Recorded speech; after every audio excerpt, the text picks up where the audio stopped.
Hello प्यारे भाई और बहनों, आपका मेहर टीचिंग में स्वागत है। मैं आपको आज राजस्थान की एसएसटी लेवल सेकंड लेवल में जो राजस्थान में चौथी यूनिट है, ये देखो चौथी यूनिट है ना, ये चौथी यूनिट जिसकी भारतीय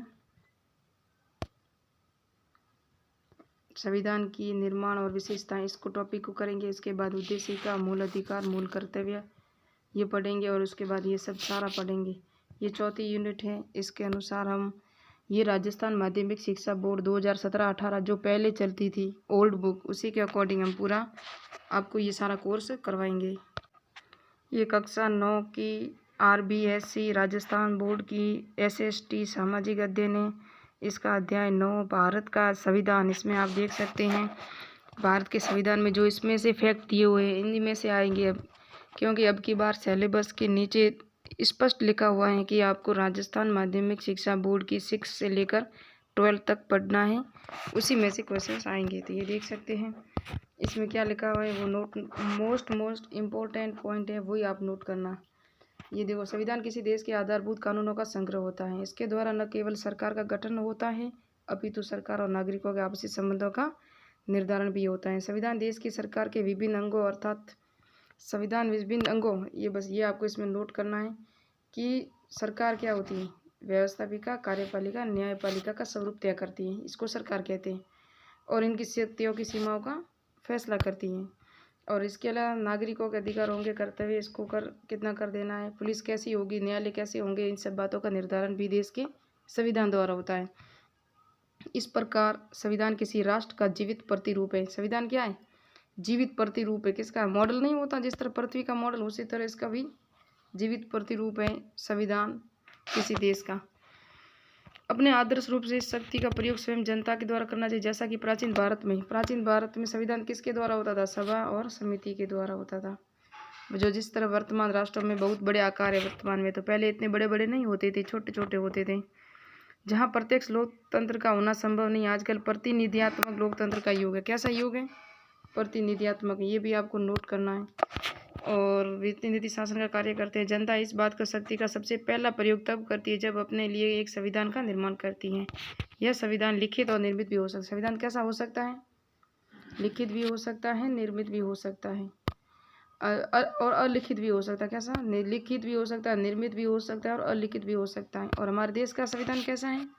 भारत और संयुक्त राज्य अमेरिका आदि का संविधान निर्मित और लिखित है, जबकि इंग्लैंड का संविधान कैसा है? अलिखित और विकसित है। ये इस पॉइंट को आप नोट डाउन करना कि भारत और संयुक्त राज्य अमेरिका का संविधान निर्मित और लिखित है, जबकि इंग्लैंड का संविधान अलिखित है और विकसित है, इनकी विकसित है। ये आप पॉइंट को नोट करना। भारत अपने प्राचीन गौरवपूर्ण प्रेरक अतीत के बाद मध्यकाल में विदेशी आक्रमणों का शिकार रहा है। ये आपको बताइए कि मोहम्मद गजनवी आए, मोहम्मद बिन कासिम आए, मोहम्मद गोरी आए, फिर मुग़ल आए, कितने भी आए, सैयद लोदी, खिलजी, ये सब बाहरी आक्रमणकारी थे, भारत के थोड़ी ना थे। तो शिकार तो हो रहा ही। इन विदेशी आक्रमण तो अपने क्रूर तरीकों से भारतीय शासन को किया। इसके प्रयास जनता को संतुष्ट करने की बजाय अपने धर्म का विस्तार और संपत्ति को एकत्रित करना था। इन सब का मकसद क्या था? अंग्रेज आए, फ्रांसीसी आए, डच आए, सब आए, और मुगल जितने भी आए, सब जितने भी आए, गोरी आए, गुलाम आए, सब आए। तो इसके सबका उद्देश्य क्या था? इनका उद्देश्य उपनिवेशवाद का शिकार बना भारत, और इन सब का उद्देश्य यह था कि उनके प्रयासों जनता को संतुष्ट करना नहीं था, उनका सिर्फ उसका धर्म का विस्तार करना और संपत्ति को एकत्रित करना, नहीं धर्म लूटना और धन को लूटना, धर्म का प्रचार करना और धन को लूटना। ये किसका था? ये जितने भी विदेशी आक्रमण कराए ना, उन सब का यही मकसद था। और इसी तरह खास हुई उपनिवेशित कौन था? ब्रिटिश। भारत उपनिवेशित का शिकार बना। भारत ब्रिटिश उपनिवेशवाद का शिकार बना। और ईस्ट इंडिया कंपनी कब आई भारत में? ये परीक्षा में आया हुआ है। 1600 में व्यापार से निर्मित हुई।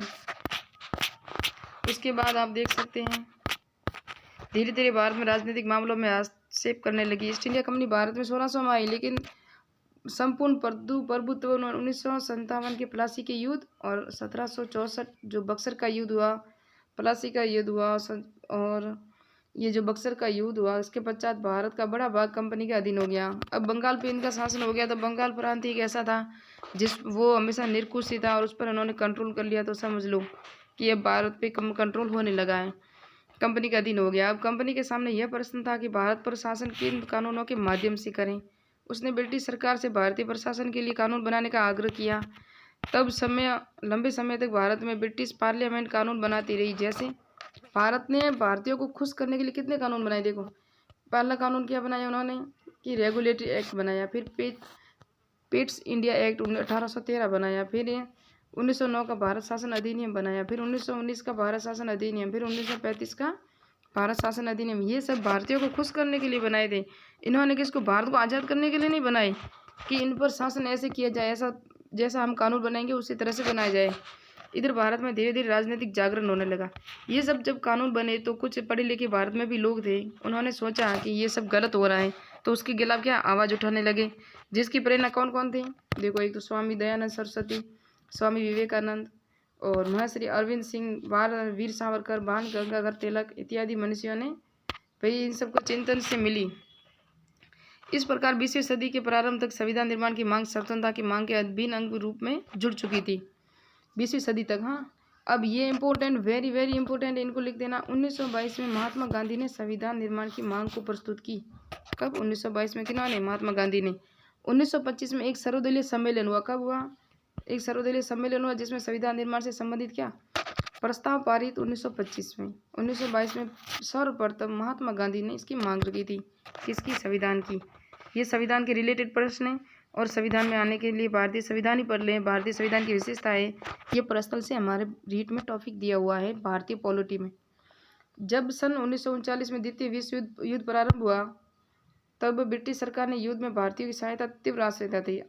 अब जब भारत में ब्रिटिश और पहले इंग्लैंड, जापान, जर्मनी, इन सब के साथ क्या होता था, युद्ध होता था अंग्रेजों का, तब क्या करते थे, भारतीयों का उपयोग करते थे। अब भारतीय तो नाराज थे कि उनको संविधान चाहिए, तो उन्होंने क्या, अब पहली बार अंग्रेजों को जब जरूरत पड़ी है भारतीयों की, तो उन्होंने प्रथम बार भारतीयों से निवेदन किया कि हम आपको आपका संविधान बना कर देंगे, आपके संविधान में सहयोग करेंगे, आपका देश छोड़ के चले जाएंगे, आप हमारा सहयोग करो। द्वितीय विश्व युद्ध जब 1939 को शुरू हुआ और 1939 को शुरू हुआ, लेकिन 1940 में ये अगस्त प्रस्ताव में पहली बार अंग्रेजों ने भारतीयों के संविधान निर्माण की मांग को स्वीकार किया। क्यों? अब अंग्रेजों को जरूरत पड़ गई कि अब अगर भारतीय हमारा साथ नहीं देंगे तो हम कैसे जीतेंगे, इसलिए उन्होंने अगस्त प्रस्ताव, ये इंपॉर्टेंट है, याद रखना। 1922 में महात्मा गांधी ने कहा, 1925 में सर्व सम्मेलन, एक जो सम्मेलन हुआ उसके अंदर प्रस्ताव पारित किया भारतीय संविधान की, और अब ये अगस्त प्रस्ताव 1940 को पहली बार अंग्रेजों ने भारतीयों को संविधान निर्माण की मांग को स्वीकार किया कि अंग्रेजों को पता चल गया अगर इसको स्वीकार नहीं करेंगे तो भारतीय हमारा क्या, द्वितीय विश्व युद्ध में सहयोग नहीं देंगे, इसलिए उन्होंने ये लॉलीपॉप पकड़ा दिया। पहली बार जब मांग की स्वीकार किया, जुलाई 1945 में इंग्लैंड में लेबर पार्टी की नई सरकार सत्ता में आई। अब भारतीयों के लिए ये प्लस पॉइंट हो गया कि जो पहले सरकार थी वो सरकार चली गई, अब इंग्लैंड में कौन सी, लेबर पार्टी की सरकार आ गई, नई सरकार सत्ता में आई। जल्दी से ही भारत के स्वतंत्र करने के संविधान निर्माण के संकेत दे दिए। उन्होंने भारत के निर्माण में क्या बोलते, संकेत दे दिए, क्योंकि वो सरकार भारतीयों के हित में कार्य करना चाहती थी। मार्च 1946 में सरकार ने एक 3 सदस्यीय आयोग भारत भेजा। कौन सा 3 सदस्यीय? मार्च 1946 में 3 सदस्यीय आयोग भारत में भेजा, जिसे कैबिनेट मिशन कहते हैं। कैबिनेट मिशन कब भेजा? मार्च 1946 में। ये कई बार प्रश्न रीट, कांस्टेबल और सेकेंड लेवल SST और हर एक एग्जाम, जहाँ तक देखिए कॉम्पिटिशन एग्जाम में भारतीय संविधान के क्वेश्चंस आते ही रहते हैं। कैबिनेट मिशन की योजना से भारतीय संविधान सभा का गठन हुआ। किससे हुआ? ये भारतीय संविधान सभा का गठन किससे हुआ? कैबिनेट मिशन योजना से। और माउंटबेटन योजना से भारत में सांप्रदायिक विभाजन हुआ। किससे हुआ? माउंटबेटन योजना। ये मार्च 1946 में कैबिनेट मिशन भारत आया और संविधान निर्माण किया। मिशन ये भारत आना था कि संविधान सभा के गठन में संतोषजनक स्थिति और कैबिनेट मिशन योजना का यह मानना था कि संविधान सभा के गठन में संतोषजनक स्थिति यह होती है कि उसका गठन वयस्क मताधिकार द्वारा चुनाव के माध्यम से किया जाए। किसका? संविधान सभा का। लेकिन मुस्लिम लीग ने पाकिस्तान निर्माण की मांग को लेकर इनसे कार्रवाई प्रारंभ कर दी, जिसके कारण कानून व्यवस्था की स्थिति खराब हो गई। सन 1935 में भारत शासन अधिनियम के भारतीय प्रांतों में विधानसभाओं का गठन किया। विधानसभाओं का गठन किससे हुआ? ये देख सकते हैं आप। 1935 के भारत शासन अधिनियम से भारतीय प्रांतों में विधानसभाओं का गठन किया। ये खुला पॉइंट लिखा हुआ है राजस्थान बोर्ड की बुक क्लास 9 में। और प्रांतों में गठन, विधानसभा के सदस्यों का निर्वाचन हुआ था। विधानसभा के सदस्यों का निर्वाचन हुआ था। कैबिनेट मिशन ने विधानसभा के इन निर्वाचित विधायकों को यह अधिकार दिया जिसका विधानसभा का निर्वाचन हुआ, उन निर्वाचनों को विधायकों को कैबिनेट मिशन ने क्या अधिकार दिया कि वे अपने अपने प्रांत में संविधान सभा के सदस्यों का निर्वाचन करें। मोटे तौर पर 10 लाख लोगों पर संविधान सभा का एक सदस्य होगा निर्धारित किया गया। जैसे कि किसी प्रांत में जनसंख्या 1 करोड़ थी, तब उस प्रांत में सभा में 10 सदस्य होंगे, जिसका चुनाव प्रांतीय विधानसभा के सदस्य करेंगे। कौन? प्रांतीय विधानसभा के सदस्य करेंगे। जिसका चुनाव हुआ है उसको बाद में प्रांतीय विधानसभा के जो सदस्य थे उनका मनोनयन करेंगे। उस समय भारत में 2 भागों में बटा हुआ था, ब्रिटिश प्रांत और देसी रियासत। भारत कितने भागों में बटा हुआ था? 2 भागों में, ब्रिटिश और देसी। संविधान सभा के सदस्य हेतु जनसंख्या का मापदंड वही रखा गया, लेकिन चूंकि देसी रियासत विधानसभाएं नहीं थी, इसलिए वहाँ संविधान सभा के सदस्यों का मनोनयन होना तय था। क्योंकि देसी रियासतों में नहीं हुआ था, वो ब्रिटिश प्रांत में ही थे। जो विधानसभा का चुनाव वयस्क मताधिकार पे होगा, ये किसकी अनुशंसा थी? कैबिनेट मिशन की थी। लेकिन देसी प्रांतों में कोई विधानसभा नहीं थी, वहाँ चुनाव नहीं था, वहाँ वयस्क मताधिकार के अनुसार भी नहीं था। इसलिए जो ब्रिटिश प्रांत में विधानसभा का गठन हुआ, निर्वाचित होकर जो गठन हुआ, उनको यह अधिकार दिया गया कि आप देसी रियासतों में जाके आप किसी भी सदस्य, किसी भी राजा का मनोनयन करके आप उसको विधान परिषद, विधानसभा में ला सकते हैं। इनको यह अधिकार दिया था। और संविधान सभा कुल सदस्य संख्या 389 निर्धारित की गई, जिसमें 296 ब्रिटिश प्रांत के कितने थे? भारत के 296 और 13 देसी रियासतों के थे। और जुलाई 1946 में संविधान सभा के 296 स्थानों पर चुनाव हुए, क्योंकि 296 ही थे ब्रिटिश प्रांत, तो 296 स्थानों चुनाव हुए, जिसमें कांग्रेस ने 208 स्थान प्राप्त हुए, जबकि मुस्लिम लीग ने केवल 73 स्थान हासिल हुए। अन्य स्थानों छोटे दलों में विभक्त हो गए। उधर 3 जून 1947 को माउंटबेटन योजना का देश में सांप्रदायिक आधार पर विभाजन हो गया। देश का सांप्रदायिक यानी धार्मिक आधार पर, हिंदू मुस्लिम पर। मुस्लिम लीग की इस बात को मान लिया गया, मुसलमानों के लिए अलग देश पाकिस्तान की स्थापना की जाए, इसलिए संविधान सभा का पुनर्गठन हुआ। ये संविधान सभा का वापस पुनर्गठन हुआ और 324 सदस्य निर्धारित की गई। अंतिम रूप से 284 सदस्यों ने भारतीय संविधान पर हस्ताक्षर किए। अंतिम रूप से 284 सदस्यों ने ही भारतीय संविधान पर हस्ताक्षर किए थे। देसी रियासतों के सदस्यों में अलग अलग समय में संविधान सभा में शामिल हुए, क्योंकि वहाँ चुनाव तो हुए नहीं थे। कभी किसी को मनोनीत किया, कभी किसी को मनोनीत किया, इस तरह से वो सभी शामिल हुए विधानसभा में, पहले शामिल नहीं थे। और राजस्थान में कितने सदस्य थे ये आपको याद रखना, 13 सदस्य संविधान सभा में शामिल थे। हैदराबाद मात्र एक ऐसी रियासत थी जिसमें से एक जिसका कोई भी प्रतिनिधित्व संविधान सभा में शामिल नहीं था। और संविधान सभा के जो हुए थे अधिवेशन हुए थे, प्रथम अधिवेशन 1946 को सोमवार को हुआ, प्रातः 11 बजे। और केंद्रीय हॉल में हुआ। पहली बैठक में 211 सदस्यों ने भाग लिया। सच्चिदानंद सिन्हा अस्थायी अध्यक्ष चुने गए। 11 दिसंबर 1946 को राजेंद्र प्रसाद का संविधान सभा में स्थायी अध्यक्ष का चुनाव हुआ। स्थायी अध्यक्ष का चुनाव दूसरा जो अधिवेशन हुआ 11 दिसंबर को, जब स्थायी अध्यक्ष राजेंद्र प्रसाद को बनाया गया और संवैधानिक सलाहकार BN राव को बनाया गया। ये सब परीक्षा में आए हुए हैं, वेरी इंपॉर्टेंट। 13 दिसंबर 1946 को, ये जो 13 दिसंबर 1946 को पंडित जवाहरलाल नेहरू ने संविधान सभा में उद्देश्य प्रस्ताव रखा। 22 जनवरी 1947 को इनको शामिल किया, यानी कि इसका पारित किया गया। संविधान निर्माण हेतु अनेक समितियों का गठन किया गया, जिसमें महत्वपूर्ण प्रारूप समिति थी, जिसका गठन अगस्त 1947 को हुआ। 7 सदस्य थे। प्रारूप समिति में कितने थे? 7 सदस्य थे। भीमराव अंबेडकर थे, विख्यात वकील और कानूनी मामलों के जानकार थे भीमराव अंबेडकर। संविधान सभा का प्रारूप बनाने का कार्य प्रारूप समिति का था। प्रारूप समिति के संविधान सभा का वाद विवाद, बहस, मतदान पारित करती थी, इसलिए अम्बेडकर को भारतीय संविधान का जनक कहा गया था। जनक भी कहते हैं, ये देख लो आप। और विभिन्न समितियों पर प्रस्ताव विचार करने के बाद प्रारूप समिति ने फरवरी 1948 में प्रारूप प्रकाशित किया। प्रथम प्रारूप। भारत में के लोगों ने इस पर विचार करने के लिए सुझाव देने के लिए 8 माह का समय दिया गया। सुझाव और संशोधनों के अनुरूप प्रारूप बनाकर नवंबर 1948 को संविधान सभा के समक्ष प्रस्तुत किया गया। इस प्रारूप संविधान सभा में 3 बार वाचन हुए। कितनी बार वाचन हुए? 3 बार वाचन हुए। नवंबर 1949 को भारतीय संविधान बनकर तैयार हो गया और इसी दिन भारतीय संविधान को अंगीकृत और अधिनियमित आत्मापरित किया हुआ। संविधान सभा की अंतिम बैठक 24 जनवरी 1950 को हुई, जिस दिन संविधान सभा के सदस्यों ने संविधान पर हस्ताक्षर किए। 24 जनवरी 1950 को। 26 जनवरी 1950 को भारतीय संविधान क्या हुआ? लागू हुआ।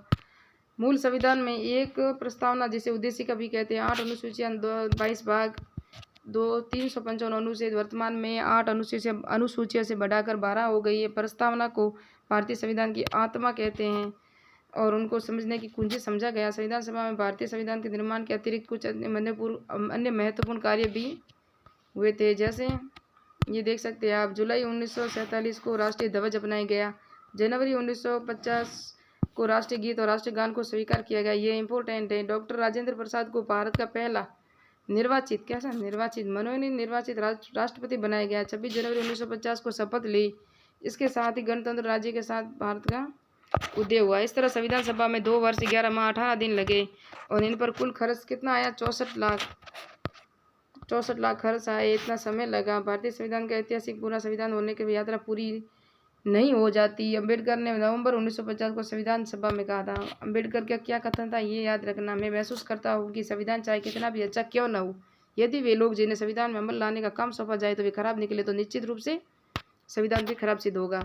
और राजेंद्र प्रसाद का कथन था ये संविधान के बारे में क्या कहा? यदि लोग जो चुनकर आएंगे योग्य, चरित्रवान, ईमानदार हुए तो दोषपूर्ण संविधान को सर्वोत्तम बना देंगे। यदि उनमें गुणों का अभाव हुआ तो संविधान की मदद नहीं कर सकते। प्रत्येक संविधान को संस्थापकों, निर्माताओं, आदर्शों, सपनों, मूल्यों का दर्पण होता है। यह संविधान निमित उद्देश्य को पूरा कर सके इसलिए हमें उत्तरदायी नागरिक, बलिदान, राष्ट्रवादी बनाना होगा। भारतीय संविधान की विशेषता इसको पढ़ेंगे नेक्स्ट वीडियो में। जय हिंद, जय भारत। ये राजस्थान बोर्ड की क्लास 9 की बुक है, इसके अकॉर्डिंग है। इससे बाहर एक भी पॉइंट नहीं जाएगा।